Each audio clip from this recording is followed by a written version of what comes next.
কি হৈছিলে মানে মই তেওঁলোকৰ ৱাইন শ্বপৰ মই কৰ্মচাৰী।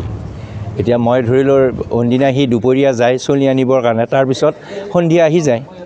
আজিতো সন্ধিয়াও অহা নাই বা 9টা বাজি গ'ল, 9:30 বাজিল নাই।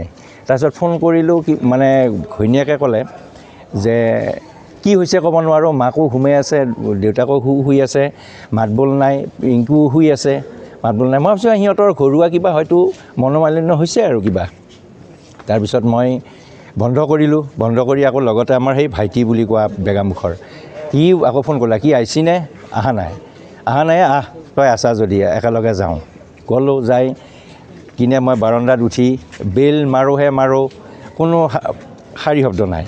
ইফালে মই ফোন কৰোঁ, বাইদেউৰ ফোন মাৰিলোঁ, পিংকুৰ মাকৰ বাইদেউক ফোন মাৰিলোঁ, তেতিয়া ছুইচ অফ। আকৌ দাদাক ফোন মাৰিলোঁ, মানে ৰিং কৰি কৰি কাটা যায়। তাৰপিছত মই মিণ্টুক ফোন কৰিলোঁ, মই এতিয়া বাৰাণ্ডাত এই 10টা বাজি গ'ল, 10:30মান বাজিল, মই আধা ঘণ্টা হ'ল আহা, এতিয়া একো খা খবৰ নাই। কিন্তু পিংকুক ফোন মাৰিলে ছোৱালীটোৱে ধৰে, ছোৱালীটোৰ পিছত ঘৈণীয়েকে ধৰি পেলাই মোক মানে কিবা কিবিহে কয় যে কি হৈছে ক'ব নোৱাৰোঁ, মোকতো দৰজাখন খুলি দে। তাৰপিছতহে বহুত সময়ৰ পিছত দৰজাখন খুলি দিছে। জাকিয়ে মই দাদা শুই আছে এনেকৈ, মই দাদাক মাতিলোঁ হাতখন ধৰি পেলাই, দাদা দাদা কি হৈছে? এইৰমকৈ কৰে তাৰমানে চাউণ্ডটো। মইতো কি হ'ল? ভাইটি কৈছে তই ইয়াতে ৰচোন, মই বাইদেউৰ ওচৰত যাওঁ। আকৌ বাইদেউক মাতিব গ'লোঁ, কাৰণ মই যিহেতু দোকানৰ গোটেইখিনি বস্তু লৈ গৈছোঁ চাবি কাঠিৰ পৰা, মইতো দিব লাগিব। তাৰপিছত এতিয়া বাইদেউৰ ওচৰত যাওঁ যে বাইদেউ তাৰমানে আৰু অন্ততঃ কিজানি 10-15 মিনিটমানৰ পিছত হ'লে পৰিল হয় বিচনাৰ পৰা, প্ৰায় আধাখিনি বিচনাৰ পৰা আহিলে, পৰিয়ে আহিছে। তাৰপিছত মই বাইদেউকো এনেকৈ লৰালোঁ, মই বাইদেউটো কৰে।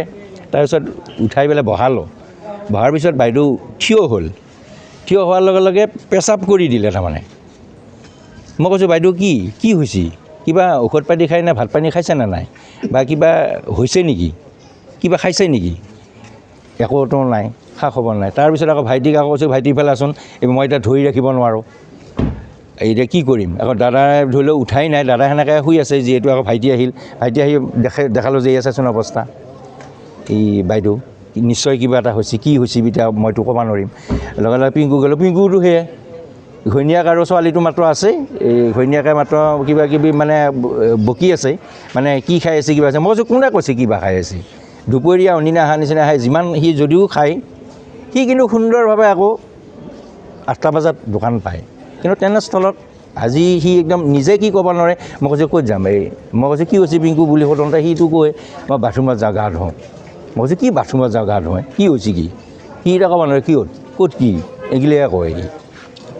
তেতিয়াই তাৰমানে ইটো সিটোক ফোন কৰিছোঁ আৰু ফোন কৰাৰ পিছত এই হিয়ানদাহঁত গ'ল, তাৰপিছত আমাৰ ছাৰ বসন্ত তেওঁ গ'ল।